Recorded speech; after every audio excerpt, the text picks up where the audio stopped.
सत्य व्रत करने के लिए नियमों का पालन अवश्य करें।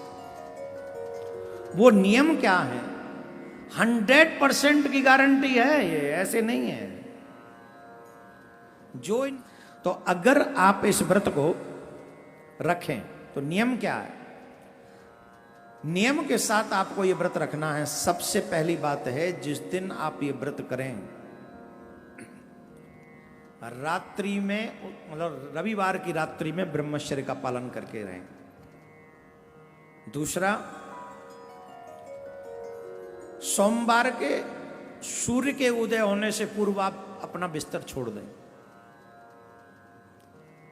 सोमवार का सूर्य उदय न हो उससे पहले आप व्रत अपना शयन त्याग देंगे, निद्रा त्याग देंगे, बिस्तर छोड़ देंगे। और जितना जल्दी हो सके, अगर आपके पास में कोई आध्यात्मिक नदी है, गंगा जमुना नर्मदा कावेरी है, तो आप वहां जाकर स्नान करें। अगर उसमें नहीं है तो अपने घर के जल में ही गंगा जल, नर्मदा जल, जमुना जल डालकर उसमें स्नान करें। नहीं तो मन से भाव करें कि गंगा जल इसमें हमने मिलाया, हम गंगा जल में स्नान करें। स्नान करके हमको भगवान भोलेनाथ के मंदिर जाना चाहिए। एक पूजा की थाली बनाएं। पूजा की थाली ले जाकर उसमें सारी सामग्री होनी चाहिए जो भगवान शंकर को प्रिय है, भगवान को विशेषता प्रिय है। समी पत्र,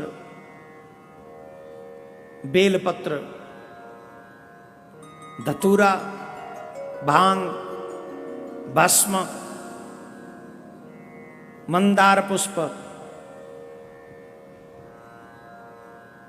पंचामृत, दूध, दही, शक्कर, शहद, घी, कोई मिष्ठान अपने घर से ही बनाए, ये ध्यान रखिए। तो सोमवार में ये प्रयास करें कि हम लोग अपने घर में ही मिठाई बनाएं, कोई भी मिष्ठान बनाएं और उसको थाली में रखकर ले जाएं। और ये सारी वस्तुएं ले जाकर भगवान के मंदिर में पहुंचे, शिव जी के में, शिव जी के मंदिर में पहुंचकर एक दीपक ले जाएं। सुबह दीपक जलाएं, पूजा करें। मिट्टी का दीपक हो या फिर मिट्टी का दीपक न मिले तो आटे के दीपक बना के भी ले जा सकते हैं। सुबह वाले दीपक में 4 बाती जलाएं। उसके बाद उस भोग के बाबा भोलेनाथ को भोग लगा दें,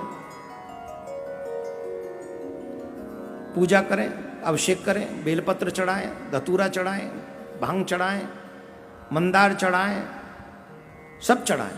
जो आपको मैंने बताई लिस्ट वो सब ले जाएं, वो सब बाबा को एक एक करके चढ़ाएं। कोशिश करें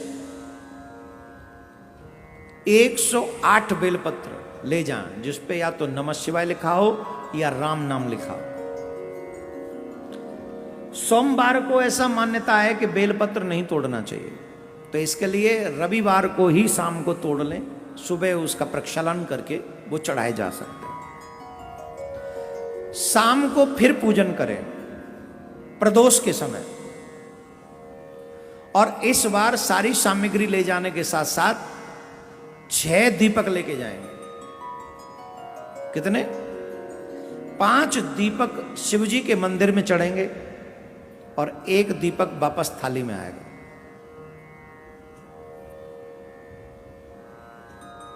उसके बाद शाम को वो पूजा की थाली उसी को लेके जाएंगे, सब पुष्प वही चढ़ाएंगे, अभिषेक करेंगे, पूजा पूरी वही होगी।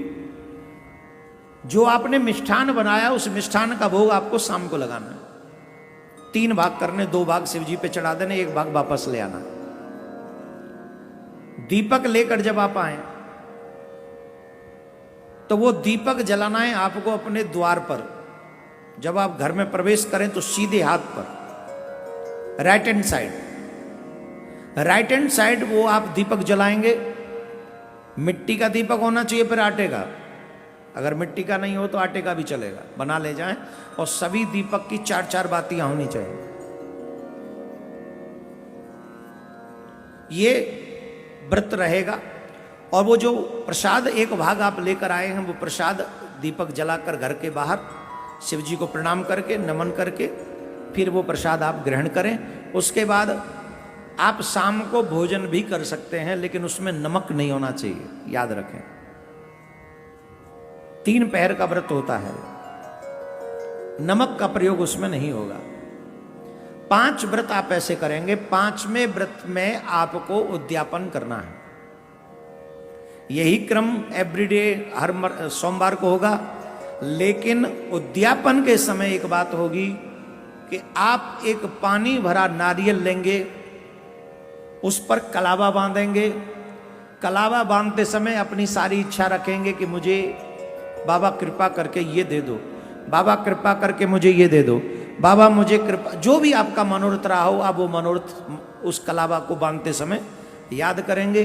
वही व्यवस्था रहेगी, वही पुष्प चढ़ाना है, वही बेलपत्र चढ़ाना है, वही 5 दीपक शाम को चढ़ाने लगाने हैं, वहां पर 1 दीपक घर लेके आना है। लेकिन जो नारियल है वो शिव जी के ऊपर नहीं, शिव जी की बगल में वहीं नीचे चढ़ा देंगे, वहां चढ़ाकर आ जाएंगे और फिर वो दीपक घर के बाहर जलाएंगे और फिर जाके अंदर प्रसाद लेंगे।